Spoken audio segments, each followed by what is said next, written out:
ഇന്ന് ഞാൻ നിങ്ങളുമായി സംസാരിക്കുന്നത് മാവിലെ ഫ്രൂട്ട് ഫ്ലൈ അല്ലെങ്കിൽ കായീച്ച എന്ന് പറയുന്ന കീടത്തെക്കുറിച്ചാണ്.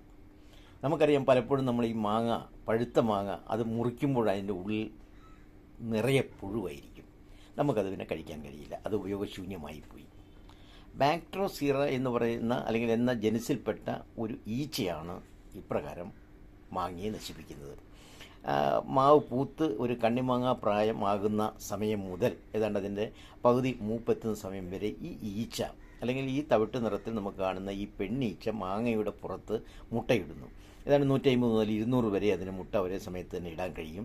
ഈ മുട്ടയാണ് അതിൻ്റെ ഉദരത്തിലുള്ള ഒരു അവയവം ഉപയോഗിച്ച് മാങ്ങയ്ക്കുള്ളിലേക്ക് കുത്തി നിറയ്ക്കുകയാണ് ചെയ്യുന്നത്. ഈ പുഴുക്കളാണ് അല്ലെങ്കിൽ ഈ മുട്ടകൾ വിരിഞ്ഞുണ്ടാകുന്ന പുഴുക്കളാണ് ഈ മാങ്ങയുടെ ഉൾഭാഗം പൂർണ്ണമായും തിന്ന് നശിപ്പിക്കുന്നത്.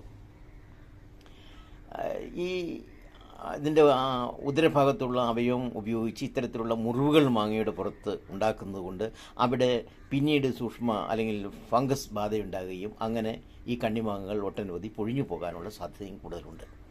അതോടൊപ്പം മാങ്ങയ്ക്കുള്ളിലെ മുട്ട വിരിഞ്ഞുണ്ടാകുന്ന പുഴുക്കൾ ആ മാങ്ങയെ പൂർണ്ണമായും അല്ലെങ്കിൽ പുഴുക്കൾ ബാധിച്ചതിൻ്റെ മാംസഭാഗങ്ങളെല്ലാം ചീഞ്ഞ് നശിച്ചു പോവുകയും ചെയ്യും. ഇതിന് നമുക്ക് കൺട്രോൾ ചെയ്യാൻ കഴിയും. അതിനുവേണ്ടി നമുക്ക് ചെയ്യാൻ കഴിയുന്നത്, നമുക്ക് ഈ തുളസി ഇലയുടെ കെണി, തുളസി ഇല നന്നായി വെള്ളം ചേർത്ത് അതൊരു 100 മില്ലി എടുത്തതിന് ശേഷം ആ 100 മില്ലിയിൽ മലാത്യോൺ എന്ന് പറയുന്ന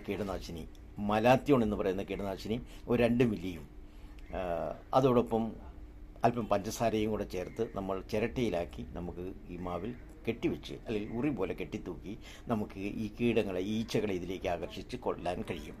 രണ്ടാമത് നമുക്ക് ചെയ്യാൻ കഴിയുന്നത് ഫെറമോൺ കെണികളാണ്. ഈ കെണികൾ ഇന്ന് മാർക്കറ്റിൽ നമുക്ക് വാങ്ങാൻ കഴിയും. ഒരു 200 രൂപ മുടക്കി കഴിഞ്ഞാൽ നമുക്ക് ഈ ഫെറമോൺ കെണിയും നമുക്ക് വാങ്ങാം. ആ ഫെറമോൺ കെണിയിലുള്ള അതിലെ ലൂറ് അത് ഈച്ചയെ ഈ കെണിയിലേക്ക്, ഈ ട്രാപ്പിലേക്ക് ആകർഷിക്കുകയും ഈച്ചയെ പൂർണ്ണമായി ആകർഷിച്ച് നമുക്ക് കൊല്ലുവാനും കഴിയും. അതോടൊപ്പം തന്നെ നമുക്ക് ബ്യൂവേറി എന്ന് പറയുന്ന സൂക്ഷ്മാണു ജീവികളെ വാങ്ങിക്കൊണ്ട് അല്ല മണ്ണിൽ ചേർത്തുകൊണ്ട് ഉപയോഗിച്ചുകൊണ്ട് നമുക്ക് മണ്ണിലുള്ള സമാദശയിലുള്ള കീടങ്ങളെയും നമുക്ക് ഈച്ചകളുടെ സമാദശയും നമുക്ക് പൂർണ്ണമായും നിയന്ത്രിക്കാൻ കഴിയും.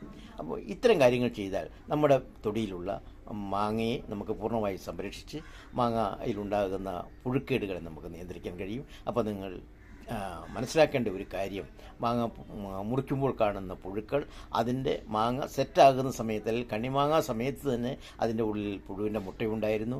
ആ മുട്ട വിരിഞ്ഞ പുഴുക്കളാണ് നമ്മൾ ഇത് മുറിക്കുമ്പോൾ കാണുന്നത്. പുറമേ കാണുമ്പോൾ നമുക്ക് നല്ല സുന്ദരമായ മാങ്ങയായിരിക്കും, നല്ല ഭംഗിയും ഉണ്ടായിരിക്കും. പക്ഷെ മുറിക്കുമ്പോഴാണ് ഈ അവസ്ഥ കാണുന്നതും നമുക്ക് സങ്കടകരമായ അവസ്ഥ ഉണ്ടാകുകയും ചെയ്യുന്നത്. അതുകൊണ്ട് എല്ലാവരും ശ്രദ്ധിക്കുക, ഈ കീടത്തെ കൺട്രോൾ ചെയ്യുന്നതിനുള്ള നടപടികൾ സ്വീകരിക്കുക. Thank you.